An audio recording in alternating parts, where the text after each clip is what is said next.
Hello, j'espère que vous allez bien. Alors aujourd'hui, il y a plusieurs valeurs qui se perdent, mais si vous voulez faire la différence et être une personne de valeur, cette vidéo est faite pour vous.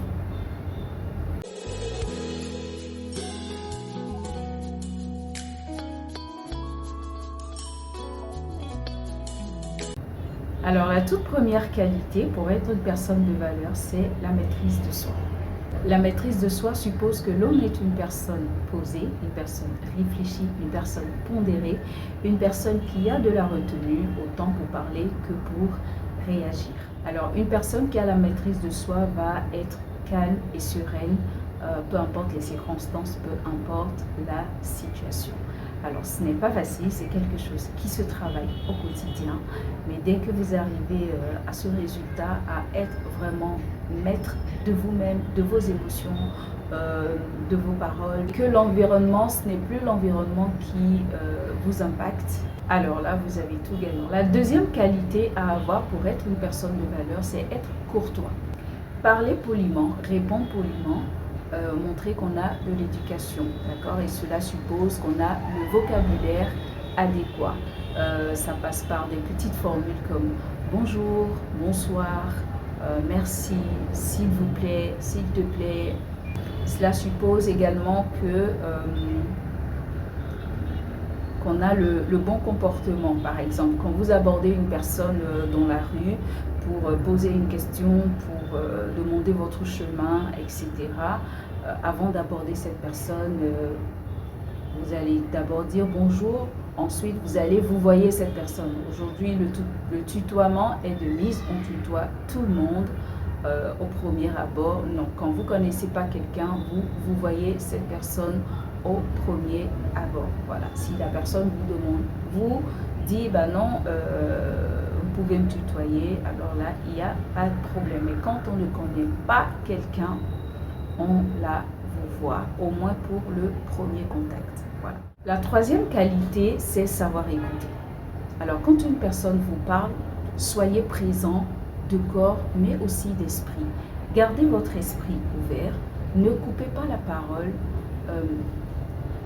n'interprétez pas ce qu'elle dit, n'anticipez pas ses paroles, faites preuve d'écoute active.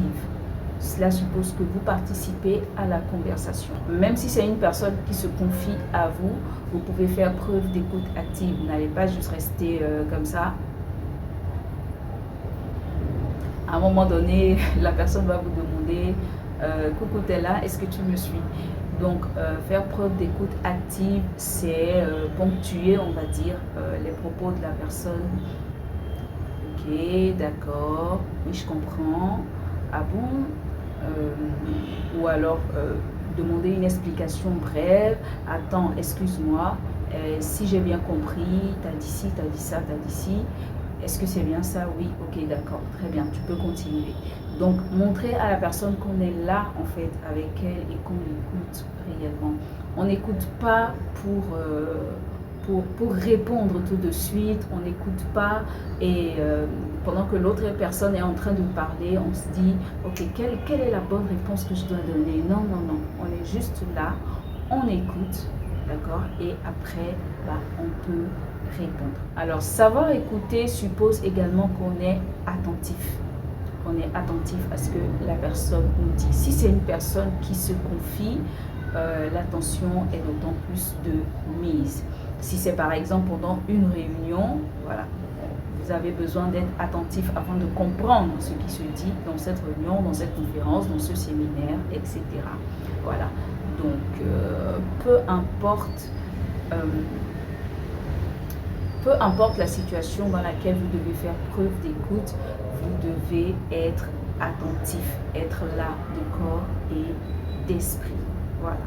Et ensuite, vous pouvez poser des questions si vous n'avez pas compris. Vous pouvez reformuler, comme je l'ai dit précédemment.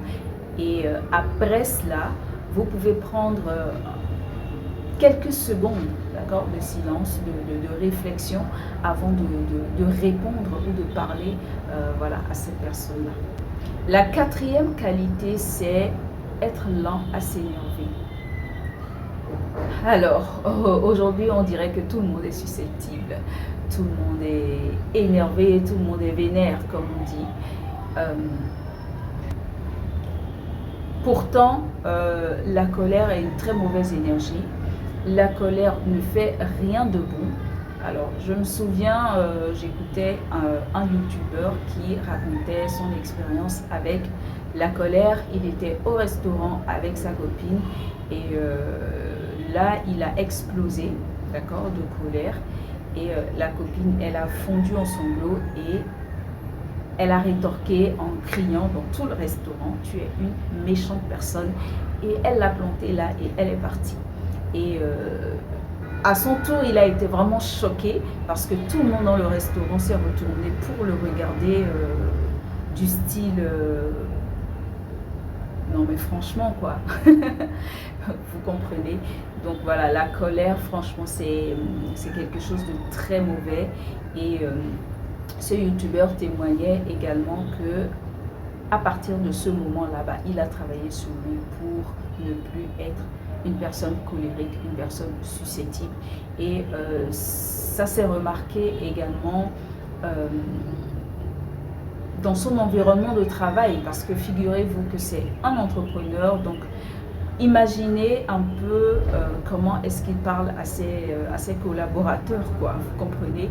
Donc personne n'aime rester dans l'entourage d'une personne colérique. Une personne colérique est difficile à vivre, une personne colérique susceptible, on est obligé de marcher sur des œufs avec cette personne. On ne sait pas si ce qu'on va dire ou si ce qu'on a dit c'est bien, est-ce que la personne va pas mal le prendre. Parfois la personne interprète autrement alors que on n'a même pas pensé à cela. Donc franchement, c'est vraiment difficile d'être ou de vivre avec des personnes qui sont colériques. Donc être lent à la colère, c'est vraiment super important. C'est une qualité qu'il faut vraiment développer. Ce n'est pas du tout évident, d'accord, de garder son calme dans toutes les situations, mais c'est quelque chose qu'il faut vraiment travailler. Et voilà, c'est comme la maîtrise de soi, ça va de pair avec la maîtrise de soi, je vais dire. Quand on y arrive, franchement, c'est que du bonheur. On s'aperçoit finalement que on n'avait pas vraiment besoin de s'énerver pour pouvoir donner son point de vue, pour pouvoir se faire entendre, pour pouvoir... voilà, on n'avait pas besoin de s'énerver. Et on se sent bien en tout temps.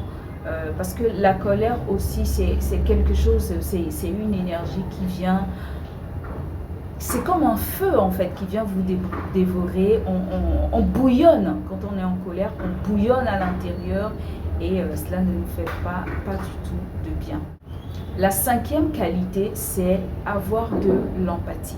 Il faut cultiver l'empathie, d'accord? Aujourd'hui, on est à l'ère du développement personnel. On demande que chacun prenne soin de lui-même, que chacun s'aime lui-même, voilà, que chacun fasse des choses pour lui-même, que chacun vive sa vie, etc. Fasse tout pour lui-même en fait. C'est-à-dire, il faut que soi-même, on soit au centre de sa propre vie, mais parfois, cela amène certaines personnes à être égoïstes. Cela amène certaines personnes à être égoïstes, d'où il faut cultiver l'empathie. Quand quelqu'un est en train de se confier à vous, de vous parler, lorsque quelqu'un, vous avez en face de vous quelqu'un, faites preuve d'empathie envers cette personne. Mettez-vous à la place de cette personne. Et si j'étais à la place de cette personne, comment est-ce que je me sentirais? Et si c'était moi, est-ce que la façon dont je lui ai répondu, je lui ai parlé, est-ce que j'aurais toléré ça? Est-ce que j'aurais accepté ça? Donc, faire preuve d'empathie, en fait, c'est se mettre à la place de l'autre. La sixième qualité, être humble. L'humilité suppose la modestie et la sobriété. Ne pas être orgueilleux, ne pas être égocentrique, même si aujourd'hui tous les messages demandent qu'on prenne soin de soi-même, il faut éviter d'être égoïste et égocentrique. Voilà, tout le contraire de l'humilité. l'humilité. La septième qualité, c'est être patient. Être patient envers les autres, être patient envers nous-mêmes également. Lorsqu'on veut faire quelque chose, en fait, on veut atteindre tel objectif, on veut que ce projet aboutisse, il faut être patient envers soi-même. C'est-à-dire savoir qu'il y a un temps pour toute chose. Il y a un temps pour que ce projet-là voit le jour. Être tout le temps pressé, d'accord, d'avoir les choses. On ne va pas vouloir tout de suite comme un nouveau-né qui ne sait pas se maîtriser. Un nouveau-né, quand il a faim, il pleure, il veut son biberon, il veut son lait, tout de suite. Voilà, donc nous sommes adultes et pour une personne mature, une personne adulte doit faire preuve de patience. Voilà. La qualité suivante, c'est être joyeux. Tout le contraire de la colère ou d'être énervé. Il faut être joyeux. Être joyeux, en fait, cela ne veut pas dire qu'il faut être tout le temps comme ça, montrer ses dents tout le temps, rigoler pour un oui, pour un non. Non, c'est pas ça, être joyeux. Être joyeux vient du cœur, en fait, c'est-à-dire ne pas garder les mauvais sentiments, les mauvaises émotions dans le cœur, ne pas être énervé tout le temps. Être joyeux suppose que peu importe ce qui se passe, je décide en fait de garder cette émotion de joie là dans mon cœur et qu'elle irradie en fait, voilà. Et c'est cette joie que vous ressentez dans votre cœur, c'est celle-là qui va vous permettre d'être tout le temps souriant. Et les gens vont vous demander en fait, comment est-ce que vous faites pour être toujours souriant, pour être toujours jovial? C'est vraiment super important, ça vous fait du bien, ça fait du bien à votre entourage. Et voilà. Alors la dernière qualité, c'est être une personne de paix. Être une personne de paix suppose qu'on recherche la paix en toute chose, qu'on recherche la paix avec nos proches, qu'on recherche la paix avec nos collaborateurs, qu'on est soi-même une personne pacifique.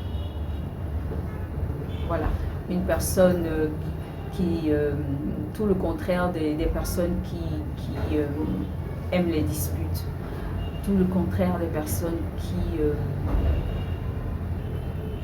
aiment se chamailler, qui aiment chercher la petite bête, d'accord, dans tout le contraire. Être une personne de paix, c'est aussi franchement une très belle énergie qui irradie en vous et autour de vous.